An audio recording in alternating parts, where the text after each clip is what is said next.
Olá! Vamos falar sobre as crianças? Partindo de conceitos elaborados pela antropóloga Adriana Friedman e o educador Severino Antônio, a etimologia da palavra infância revela que infante é aquele que não tem voz, aquele que não pode ou não deve falar. Estudos recentes a respeito de infância nos revelam um outro conceito. A antropologia nos anos 80 começou a olhar para grupo de crianças, suas linguagens e culturas e percebeu que nós adultos nos portamos como especialistas, pensadores, filósofos, donos da razão, sem muitas vezes não nos importarmos com o que essas crianças estão falando e se comunicando, quando na verdade o que a gente precisa é se alfabetizar na linguagem delas. Cada criança é feita da matéria do mundo, da circulação da vida, das circunstâncias históricas e sociais, e ao mesmo tempo feita de sonhos, movidas por desejos e sentidos que descobre ou atribui à vida.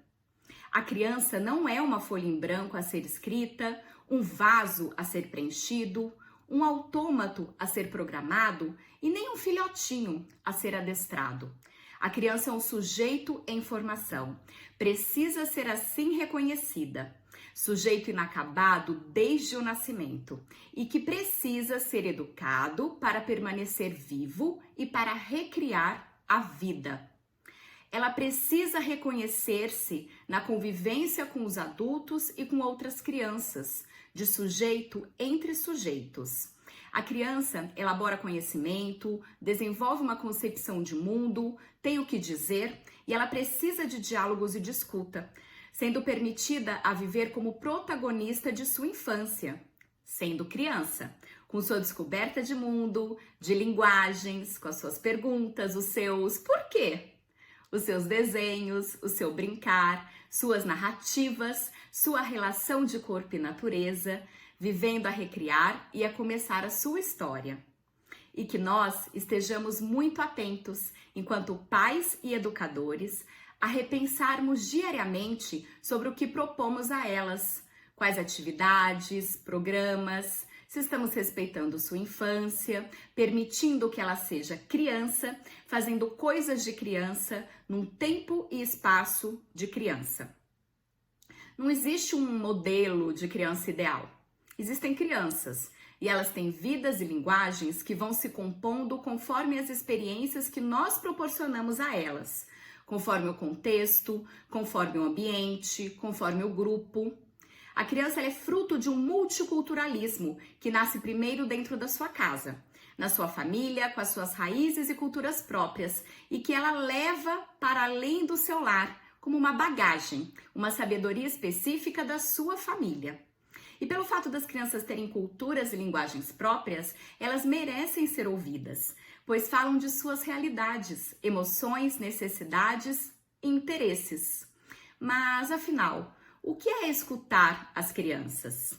Escutar as crianças é uma forma de oferecer e criar oportunidades de expressão para que elas digam por meio de suas linguagens, verbais ou não, através do choro, do riso, dos gritos, da agressividade, da irritabilidade ou do silêncio. Trata-se de oferecer oportunidades para que vivam sua infância e descubram o mundo à sua volta. Experimentem e se confrontem com desafios e estabeleçam vínculos de uma forma bem espontânea. Isso acontece quando acolhemos o choro, verbalizamos os sentimentos e cultivamos limite nas relações. Eu sei o que não é saudável para o meu filho fazer tal coisa, que ele insiste em fazer, e eu preciso impor um limite. Um não à criança é dito quando eu percebo que ela está fazendo algo que pode ser prejudicial a si mesmo ou aos outros. Algo que pode até não prejudicá-la hoje, como dormir sem escovar os dentes, mas que com a frequência trará muitos danos ao futuro. Tantos dizem e revelam essas vozes infantis que são repletas de valores, de sonhos, de medos, de conflitos. E isso se expressa sempre de uma forma muito espontânea, porque a criança ela é livre de julgamentos, não é prisioneira nem da lógica e nem da razão. Mas como podemos educar criadoramente as crianças em nossos dias? Como podemos cultivar a sua criatividade, imaginação, sensibilidade e inteligência? Não existem roteiros, fórmulas ou receitas prontas, mas existem possibilidades de estabelecer diálogos e de estarmos verdadeiramente na escuta. Educar é nutrir, conduzir, cuidar, e as crianças aprendem pelas relações, observando a maneira como falamos, como nos portamos, agimos e reagimos. Educar é formação humana, humanização, formação que se desenvolve na convivência. A mais significativa dimensão dessa experiência educativa para com os nossos filhos é o encontro humano, a interação humana, convivência de ensinar e também de aprender, de criar e de recriar, de viver o novo de novo.